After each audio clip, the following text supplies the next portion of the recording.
Let's kick things off with a little non-farm payroll, some currency strength, and take a look at everything before Wall Street opens. We understand there's risk in trading. Please and always use trade capital only. Do not trade with money you cannot afford to lose. Whether trading stocks, options, futures, forex, cryptos, you know the deal. And everything I'm talking about is for educational purposes only. All right, hey everybody, how we doing? Happy Friday. Currency strength chart, you're looking right at it. Non-farm payroll came out. Jobs were better than expected. Here is the economic calendar for the week. Just going to refresh this really quickly. And CAD numbers miss, even though they had a better than expected unemployment rate by 0.2%, but a big miss on the job number side. And then U.S. jobs revised from 390 down to 384, but from 260 forecast to 372, and unemployment rate stayed the same, as did hourly earnings. Positive revision from 0.3 to 0.4 for last month's average hourly earnings. So currency strength for the morning, jumping with dollar strength at the moment. That's 820 to 825. 830 was really the big jump. And we're starting to cool off really quickly. So it looks like kind of a pop and fade type move right now. We've also seen a stronger dollar all week. So let's go into our charts. Have a look. Euro dollar trading at 101.53. Parity obviously seems to be the big story here. You know, we broke below these lows at 105. Are we heading down? Are we heading down to parity? And that's it? Are we heading down to, 90? Are we heading down to 85? I don't know, right? I mean, I'm sure there's arguments to be made that Eurozone's in trouble. I'm sure it is. Energy crisis in Europe more so than U.S. I'm sure that's a possibility. But technically, with wave counts, overextended conditions, do we actually make it to parity? Is this a crowded trade now with, herd traders jumping on board saying, hey, I'm taking it to parity. So they're doing everything they can to sell this for the next 150 pips. Maybe it gets there, maybe it doesn't. I mean, it certainly looks like it should, but I'm curious to see what type of bounce we have off of it. If we go from, parity, which is 1.00 back up to 105, or even back up to 110, we've had a lot of consolidation between 108 and 110 over the last, 7 years. So we've had this consolidation as well. We had this consolidation as well. We had this consolidation. So having a trend, at some point, we're likely going to have a pullback. And whether that's parity or 95 or 9,000, I'm looking to see where that bounces at. All right. What else we have here? Let's take a look at some of those JPY pairs. Dollar yen, 136.37 going to the daily time frame. Crazy high bar count, crazy extended conditions. This is a really simple trade if we can get some confirmation. Dollar yen. We are still quite a ways off the 50 EMA. We haven't broken below 134. I think once we get below 134, if and when we get below 134, then we fall to the 50 and we probably make our way quickly back into the 144 and the 200. Now, is that a anti-dollar play? Is that a stronger yen play? Is that the stock market going lower with risk aversion? I don't know. Could be one of them. Could be all the above. But technically speaking, that's where I'm looking for the dollar yen to find some balance, is back into this 200 EMA after having a really high bar count. I'm prepared for this to possibly spike up and pop up towards 140 and then flush back down. Could be the classic flash crash that forex markets are I'm not going to say known for, but have certainly happened the last 10 years or so. So let me chime in to the channel and see how everybody's doing. And see who's saying hello. All right, we have Peter in the house. We have RA here. Strider. Stone, yes. Yeah, Puppers is good. He survived, as usual. It's typical, like, dehydration / he just needed a purge. My little French Bulldog monthly purge. Ranjit, good morning. Donna, good morning. Don, good morning. Dennis, Wayne, what's happening? Marilyn out there. Sterling, Jason, David, Brad, good morning. Perry, good morning. Nice to see everybody.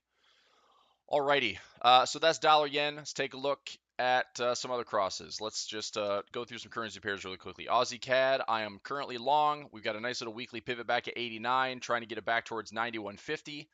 Possibly back up towards range levels around 94, 94.50, but we need to see a nice little turn. I was looking to see if we have a reversal pattern. Do we have a low that's going to stick, a high that's going to get challenged, and then a reversal pattern to drive this Aussie CAD higher? We'll find out. but I'm long for that position. Aussie Swiss, also holding long Aussie Swiss, trying to get back into this pocket around 6,900 or all the way back to the tops around 7,000. Are we going to come down a little bit lower? TBD, right? If this is the turning point where we start to make our way up, pause, make our way up, pause, get back in this pocket in this consolidation zone, then this becomes my profit window as a buyer. I'm currently long on the Aussie Swiss into that window. I don't have to take it all the way back to the top. I'd be happy, filling this pocket around 69 and making a few hundred pips that way. Aussie Yen, I am long Aussie Yen as a hedge to offset some other positions.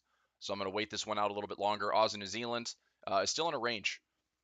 So 1.1085. I did actually notice here on the daily chart for the kind of the currency cadence or the history of this, we have a pretty decent bar count. Now it's not extreme or anything like that, but a fairly high bar count that is kind of out of the norm for this currency pair.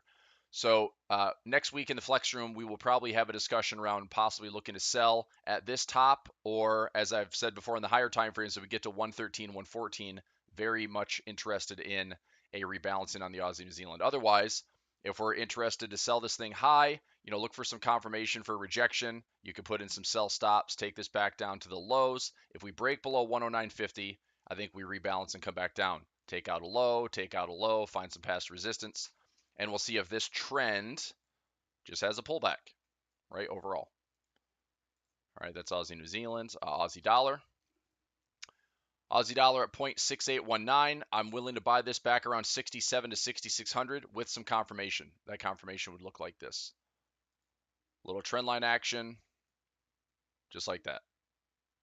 We get on the right-hand side of this trend line. I'm looking to buy the Aussie dollar. Most of it's just a channel. Okay, so if the Aussie dollar comes down to this area, I'm looking for confirmation to take it back up to channel resistance around 7,000, 7,100. There's also an FOMC pocket back here on 73. But if I'm in profit from, I've got two positions in. I have 7,000 I'm holding right now. If I add another one down here around 6,650 or 6,600, that would give me a break even. Let's see, 760. We'll just say 66. That'd be 6,800 will be my break even. If we get to 7,000, I'll take profit. I'm happy with that. CAD Swiss. I'm long. Also looking to fulfill this pocket and retest the highs between 77 and 7,800. Nice little profit level there. CAD Yen, sideways. Another opportunity to look for maybe a sell high. We have this low, we have this low, we have this low. This does look to be forming what could be let me use a straight line. A little bit easier to draw this out. Something like this, where we connect those lows, connect these highs. There might be one more push. We might have one more push to the upside on CAD Yen. But if we break back down, I really like this confirmation outside this potential rising wedge. Okay, now we may not break the highs. And if we don't break the highs and we break this 50 EMA, cool. Let's drop down to the next level. Let's drop down to all of this runaway movement. Let's drop down to support. Let's drop down to our other dynamic support with that EMA cluster. Okay. All right, CAD Yen, Swiss Yen. Swiss Yen has been cooperating a little bit. We're at 139.58. Today's candle is a little bit of a bounce off this trend line. Still looking for, I did get filled on a little sell stop. I've sold it near the highs around 142.50. I'm looking for some more confirmation on the right-hand side of the trend line, targeting this low and trying to be patient enough to hold on to it to see if it will come all the way back down to 120. I'm going to say this support cluster, not so much the low, although I'd love to see it challenge the low. A couple ways we could set up a big topping pattern on the Swiss Yen. If we break this structure here, where it makes its way back down, we could take out this low and then challenge this low. We could have a head and shoulders pattern, left shoulder, head to neckline, right shoulder. We could have a head and shoulders pattern where we watch the neckline, okay? Or we could break the low and we could come all the way down here, take out the low, and then have a little pullback over here, find some left area, right area symmetry, and then work our way back down for a bigger move down to this yearly pivot and beyond.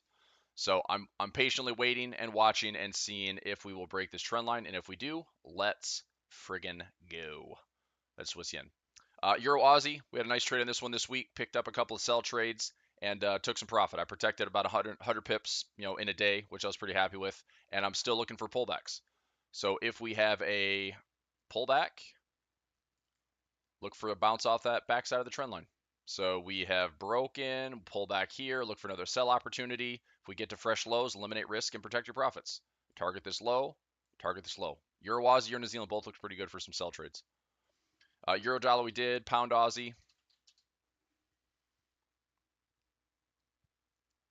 Long on pound yen, really want to hold back to the pivot. Yeah.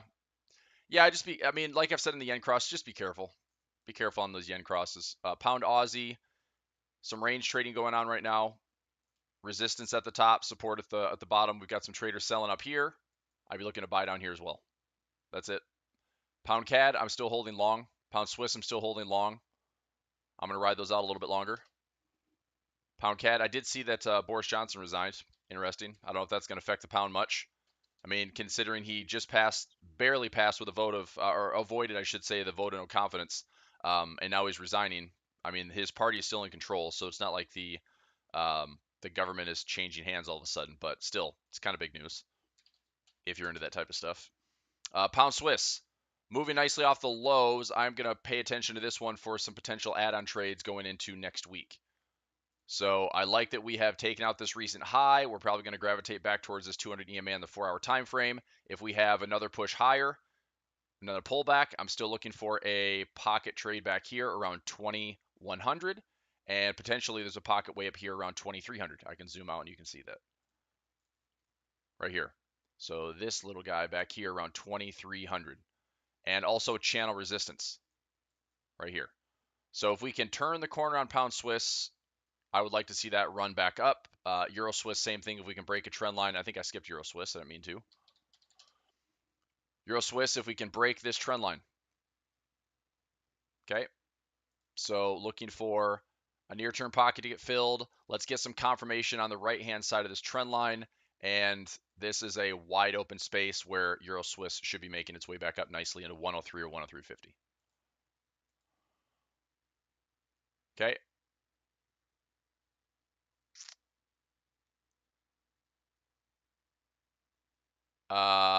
Wait, what?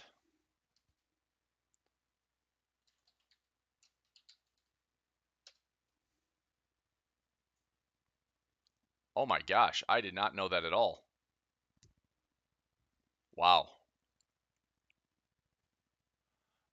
Yeah, that means something. Holy shnikes. Whoo, baby. Well, I mean, I'm just saying, like, that's terrible. That's terrible. Number one. Number two, as far as, oh man, what is happening this year? This is insane. Um, I mean, the JPY hasn't. I mean, I'm looking at the currency strength chart. So, was it, around this time where there's a big spike? Has it settled back in? I mean, again, this could all be digested over the weekends. I don't know if it affects the markets. I mean, he's former prime minister, right? Not currently acting. Still, that's horrible. So, my gosh, what is going on, man? 2022 is awful. So all right, well that adds some fuel to the fire. But yes, let's watch the Japanese yen, next week and see how the market digests it. That's crazy. If it does at all, I mean, the markets are probably like, well, we got other stuff to focus on: inflation, energy prices, blah blah blah. I don't know. The market does what it wants, but that's crazy news. Anyway, Euro Swiss, waiting to see if we have a trend line break to get some nice gapping up here towards 103.50, fill some pockets. There's also potentially a huge range. I mean, if we can, let's say July is a large monthly candle. I'll go to this chart here. It's a little bit easier to see. Euro Swiss on the monthly. If we have a large indecision candle, so whether it's the weekly candle, which is today, so it's probably not going to be too indecisive, but we have 1, 2, 3, 4 big candles to the downside on the monthly time frame. The month is not over, but I'm really curious to see. The last time we had prices down at this low, there was our Swiss National Bank flash crash. If we have the month of July that's going to continue to push in this area, but it finishes bullish, and this is, 25, 30-year lows, I still think we make our way back up towards past support becoming resistance at 105. If this is going to break above 105, then we're probably heading back up towards 110, 111. There could be, a coming shift with the ECB if they're going to raise rates. If they are, should be July 21st. If that's going to be like the potentially first rate hike in 10 years or more, like a decade plus of zero interest rates, negative deposit rate territory, the most dovish central bank in the world, with the exception of the BOJ. But that's coming up in a couple weeks, so we'll see. Yep. So, and that's pretty common, Peter. Peter says JPY strengthened on the news, but it's fallen back. That's pretty common with an unexpected announcement. You know, the market like gets surprised, big movements, and then there's a lot of quick covering. So Forex is kind of notorious for those, fade the news type stuff. And that looks like that's what happened today in the Japanese yen. So, all right, moving on. Pound pairs, we did pound yen, pound New Zealand, pound dollar. Look at pound dollar. Pound dollar's hanging in there a little bit better than the euro. I'm long on pound dollar. If we can overtake 2,000 again, and we can overtake this 50 EMA, I'm looking for the pound US dollar to head back into a pocket and back to these highs. There's a nice little pocket here, back to these highs, and a monthly pivot all the way back to 2,700. So again, this structure needs to break. It looks like a large falling wedge, which means right side of this falling wedge is confirmation to get long. So the pound US dollar could still be choppy in here. We could still drift a little bit lower, but if and when we get a little relief rally or squeeze to the upside, I do see this one coming up pretty quickly. So falling wedges, rising wedges are plentiful if you're looking for them. New Zealand CAD, I'm long. Just going to wait this thing out. Nice little pocket trade back towards 8,250 to 8,300. New Zealand Swiss, we're long. 59.30 up pretty. Just shy of 100 pips.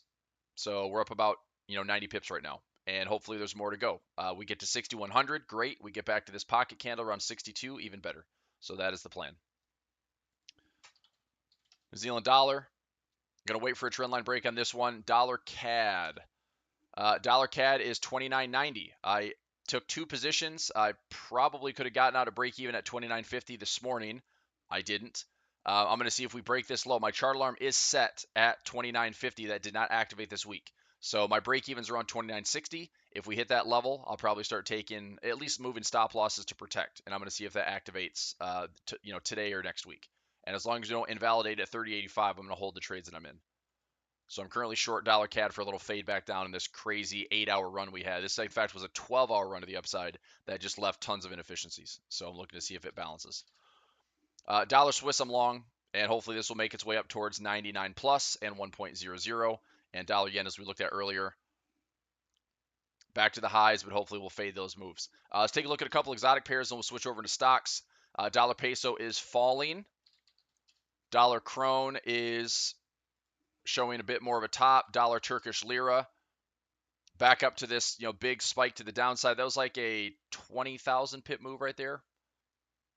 13,000 pip move right there. We're back to the top. I'm curious. I mean, this Turkish lira, are we going to break this trend line? We might take a stab at this one next week. Some highs, and look to short the Turkish lira, the dollar Turkish lira. Another way that we can trade this in stocks, and I'll switch over to stocks here, is the UUP. This is one way to track and trade the dollar. And if we take a look at this on the daily time frame, we're really overextended. We have a crazy high bar count that goes all the way back to September of 2021. Should be about 200 plus bars. Yep. So if we're going to form, especially this on the weekly time frame, if we have weekly divergence, okay, weekly divergence, we're coming back to these highs back in 2020. I just think this is a good spot for a potential resistance to hold. And if it's not July, I mean, August is usually a transition month in Forex. So tops and bottoms are pretty common to kind of get a transition coming out of August. So anyway, that covers our currencies. Let's get into some stocks. Pre-market is now. So let's take a look at the SPY. Things have been, for the most part, pretty bullish. But looks like we're opening pre-market down just a smidge. We closed at 388.99 in the SPY yesterday. We're at 387.25. The DIA pre-market is down about 60 cents. The Qs pre-market is down about $2 and change. So what does it look like for futures? Have they been on the decline this morning? They're off. So really choppy this morning. 0.14 to the downside. S&P down 0.53. NASDAQ down 1.10. Oh boy, it's going to be a close one today. So stocks I'm looking to get rid of, getting called away for profit. Hopefully they are. I haven't rolled anything this week. Coinbase at 57.46, pre-market 55.51. My covered calls at 51. So I have a little padding there to hopefully still get the stock called away for about $5 a share. Get my margin back. We did some credit spreads. We did a ton of trading this week in equities on demand. A very busy notes for the week. So we have added a bunch of new trades, and I'll show that right here. Take a little screenshot if you want. Got to be quick though. So we've basically found, this is what we said. This is my compromise for the rest of the year. So we added trades on Shopify, silver, Alcoa, corn, which is a commodity ETF, United States Steel, Cleveland Cliffs, Snapchat, Toll Brothers we pushed out to the end of the year, Coinbase we pushed out, Delta Airlines. So look, here's what I'm doing. Right now, I think that there are hedge funds, there is money that is looking to get back in the market. Okay, so right now history shows that when the market's been down 20+%, it doesn't finish deeper than that. If the market goes down 30+%, it doesn't finish deeper than that. I think the question that we have to be asking right now, if we go to like the E-mini futures feed, the question we have to be asking is, do we think this is the bottom? Right? And I don't know that we can confidently say that this is the bottom. And so if I can't confidently say that this is the bottom, if I can't technically see that we have signs of bullishness, then I still want to trade. But my idea is, you know what? If I think this is a good area to buy on sale, then I will start testing levels. But rather than dumping cash into shares, what I'm doing is I'm trading options. So it's way less capital, it's way less risk right now, and I'm giving myself time to evaluate what the market's doing. If all of a sudden I can see the alignments where the market does look way more bullish, then I'll get more aggressive and start adding more positions. But if the market's going to dip and test another low, dip, test another low, and these are going to be continued bear market rallies, then I have the ability to still protect the downside and hedge to the downside. And that's what we're doing this week. We did a ton of those trades in equities on demand, and we're going to do the same thing next week. We're probably going to start incorporating some energy plays, oil, gas, energy, and commodities, materials. Again, maybe some financials. Depends on where we're at. Maybe some of those bigger companies like AT&T, some of those larger tech companies that have had a rough go lately, but also pay really good dividends with lower volatility. I don't mind being defensive. I don't mind having some lower beta stocks. So my compromise, like I told traders this week in the trading room, is I want to start testing levels, but I don't want to commit to these current levels as if I bought it right now and it goes against me, I'm unhappy, right? If it goes against me but I have a hedge, great. I can take ownership. If it generates income by going up, that's good. It's also protected the downside because I can lower my cost basis if I take any assignment. So that was the way that I'm like kicking this stuff out, where I think there's really not going to be much that changes from the Fed by this month. So the CME watch tool for the Fed is still baking in a 75 basis points hike right here. Okay. Now this keeps changing in a lot of this year. The difficulty this year has not just been Russia-Ukraine invasion, right? Russia-Ukraine war and conflict, Eastern Europe energy stuff, inflation globally that's super high, central banks tightening and raising interest rates. All that's part of it. But a lot of the uncertainty this year has been nobody knows what the Fed wants to do. They're trying to tell us, but they're literally operating month by month. And so that makes the market very sensitive. And when usually the markets are 6 to 8 month forward thinking and they're discount models, we don't see that right now because month to month it's like the sentiment is literally shifting and these like big swings are happening. And that's what's been crazy. So July 27th, does the narrative change from the Fed? Probably not. A week before this announcement, this is the Fed on the 27th of July. A week before this, we have CPI data for the US. If that CPI data comes out high again, sticky again, and rates get hiked, does that really change the inflation data? I don't know. We probably won't know more until September.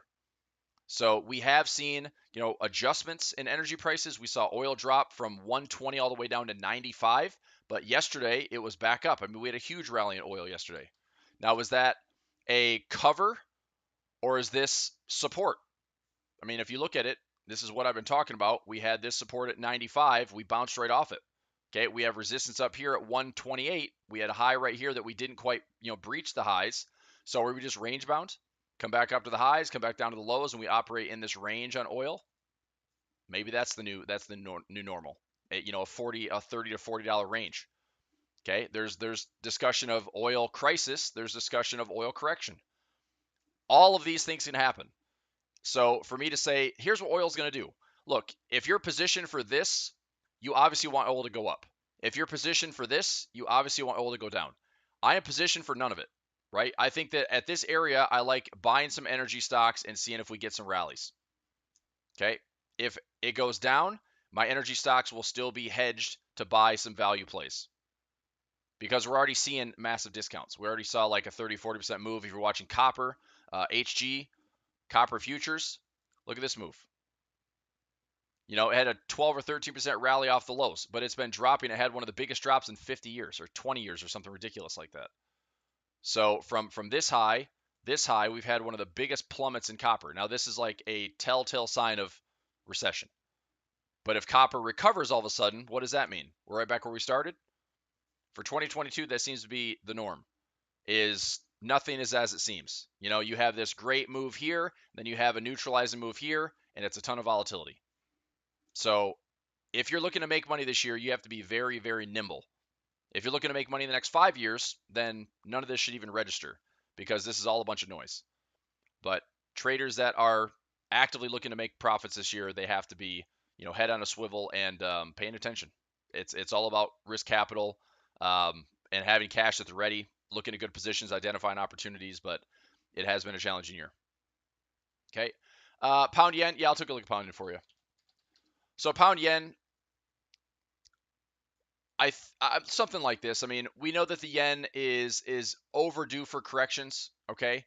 That being said, I can see the pound yen doing something like this, right? We're forming some equal lows here on 160. So 160, and we head back up into the same area, hit the highs around 168, maybe come back down. I mean, I could see consolidation here, right? If we break 160, sure, we break 160, this should be dropping down, challenging the low, and breaking out of this channel. Otherwise, if we're going to see consolidation, I can see this being tricky and volatile, where ultimately it's going to force this pound yen to make a decision. Do we have a blast off move before a correction, or do we break this structure and head lower? That'd be my look. I'm looking for a lot of rising and falling wedges. In this case, yen pairs rising wedges. Okay, so that's my take. All right, let me take a look here. So stocks that I'm looking at potentially getting called away today. I know that Chewy, I have a $40 call. We're trading at $41.93, so I could lose this week for about $3 or $4 a share. That's a nice little chunk of profit. Pfizer, 52.50. I could lose it this week if it stays at current price. That'd be a good old chunk of profit. Both of those are bigger positions for me. So Pfizer, Chewy, that'd free up a lot of margin, give me a nice little profit chunk. Coinbase, like I said earlier, if we stay above $51, I could lose that this week. So let me see here. I'm just going to do some number crunching on the margin. So if I can get back around 5,100 on Coinbase, plus 10.5 on Pfizer, plus 8,000 on Chewy. I mean, that frees up 23.6 on my margin, which is great. That gives me more free capital to play with, more free capital to take more trades, get positioned out for the rest of the year. September, October, November, December.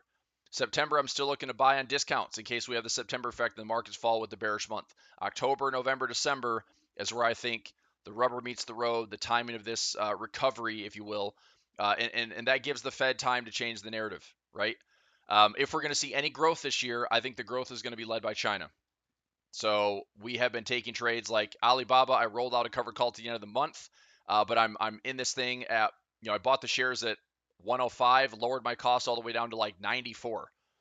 So I'm still sitting at a nice chunk of profit with a cover call at 106. I've rolled it out to 107 to the end of the month until July 29th. So I'm likely going to lose this for about $13 or $14 a share, and it stays where it is. I'm still bullish on Alibaba. K-Web, China Tech, we're trading at 32. I bought the shares here at like $30, and I have them covered out to 35, I think, to next week. So I'm still looking to be long in this one. FXI is another one. These are three stocks that I'm very much bullish on. So we have credit spreads spaced out. We bought some shares. We have them covered. This one I'm covering out too. I lost shares actually last week of FXI. Bought it around 30, covered it at 33, had the shares called away. We have some credit spreads, took some profit on. They're spaced out to the end of the year. So this is a nice little income play for right now. Still looking to get active. If we have any dips and pullbacks, I'm still going to buy it. So if FXI pulls back, I'm going to buy it. If it pulls back here, I'm going to buy it. I'm just looking for this area to kind of round out these lows. If it just continues to break higher, I'm going to continue to stay bullish on this. I think this overall structure is looking very promising to the upside. So if we're going to see growth in green and bullishness, I think right now the probability is seeing that more so in China than the U.S.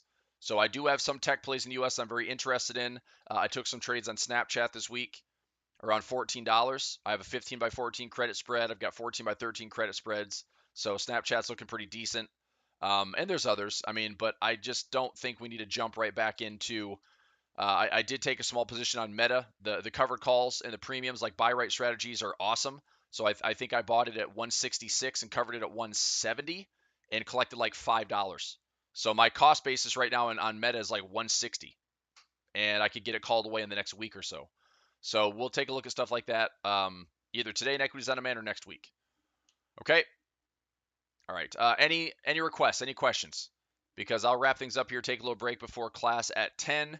And as always, you can join me in the trading room if you want. If you want to trade stocks and options with me, I run an Equities on Demand trading room Monday through Friday. If you want to trade Forex with me, I run a Flex trading room Tuesday, Wednesday, Thursday. Next week, we are running a little marathon on the 12th. So we will not have classes on the 12th next week. I'll just do video recordings for everybody. I'm going to be co-hosting or being a panelist on one of our little trading marathons. But other than that, business as usual next week, and a lot of expirations.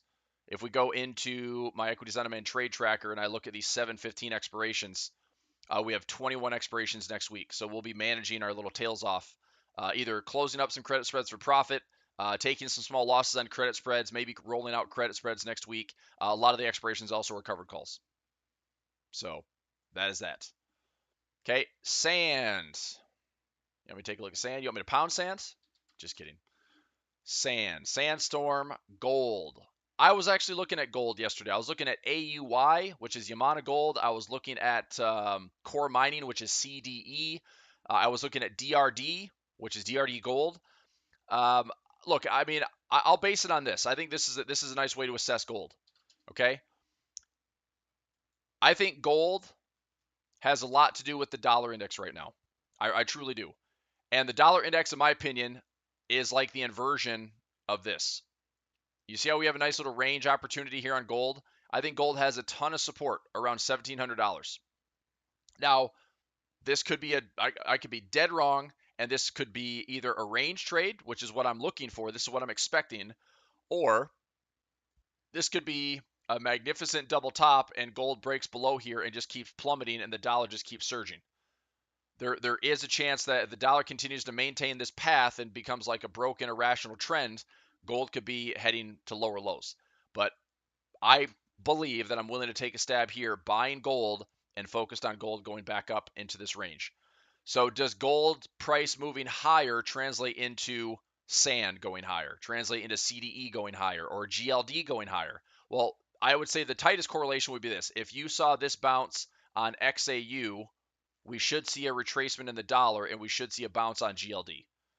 So I know that's the closest correlation. But as far as miners go, gold mining companies, I'm not sure if that's really going to affect their prices. So sand, for example, is so cheap that I think it's worth having some exposure on. Okay. But take a look at this one. I mean, there's not a ton of price history. This goes back to 2011. I mean, if it was, think of it this way. Dollar cost averaging. If I bought it now at 578, where'd be my next level? How about down here below, like $4 or $3 and change?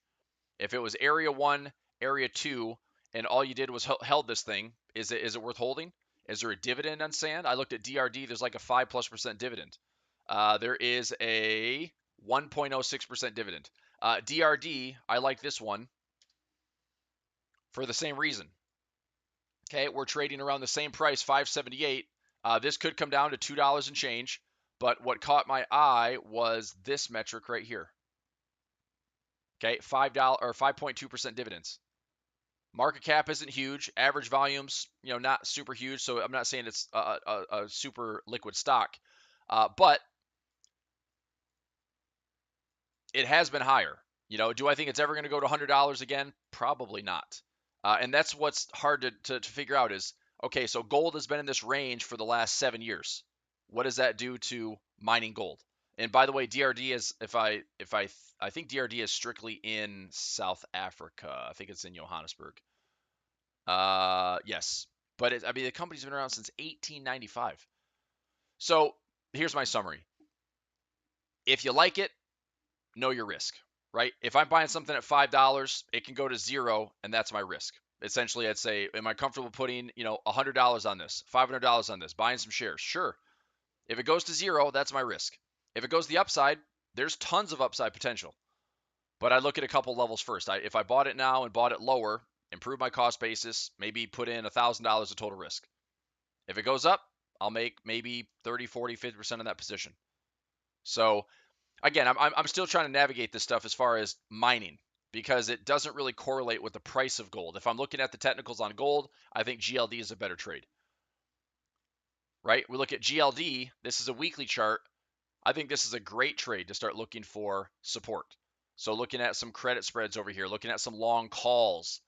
Very interested in doing that over the next couple of weeks or months. Depends on how price plays out, but we'll be looking to trade this over the next maybe month or two. So that is more of a correlation to me watching the XAU chart. Okay.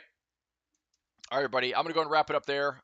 Thanks for being with me today. I know we came into a short trading week with the holiday, but get a little market recap in.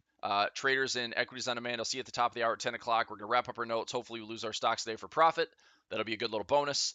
And going into trading next week, I'll be back on YouTube Monday and Friday, 9 a.m. Eastern Time.